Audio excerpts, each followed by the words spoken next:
Hello বন্ধুরা, তোমরা সবাই কেমন আছো? আশা করি ভালো আছো। আমরা সব বান্ধবীরা মিলে গিয়েছিলাম বাওয়ালি ফার্ম হাউসে বেড়াতে। তো আমাদের গাড়ি সকাল ৯টার সময় ছেড়েছিল।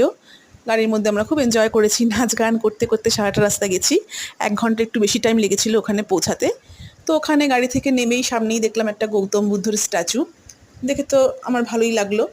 তো একটা ভিডিও করলাম তোমাদের সঙ্গে শেয়ার করব বলে, যাতে তোমরা দেখো, তোমাদের ভালো লাগে, তোমরা এসে ঘুরে যেতে পারো, এমনকি নাইট স্টেও করতে পারো, সেই ব্যবস্থাও আছে এখানে। তো ভিতরের পরিবেশটা দেখো কত সুন্দর, শান্তশিষ্ট, গাছপালা, ফুলের বাগান, ফলের বাগান। আমার তো খুব ভালো লেগেছে। আমরা গেছিলাম 25শে মে 2025-এ, রবিবার ছিল। তো আমার তো মনটা আনন্দে খুব ভরে গেল। ওয়েদারটা ভালোই ছিল। আমরা যখন গেছিলাম তখন রোদ ছিল, তবে খুব কড়া রোদ নয়। কিন্তু যখন হাঁটতে হাঁটতে পুকুরের ধারে আসলাম, তখন দেখলাম আকাশটা খুব কালো হয়ে গেছে। বৃষ্টিও হলো 10 মিনিটের জন্য। সারাটা দিন এইভাবে রোদ বৃষ্টি, তবে বৃষ্টি বেশিক্ষণ ছিল না। ভিতরে একটা খুব সুন্দর সুইমিং পুল আছে।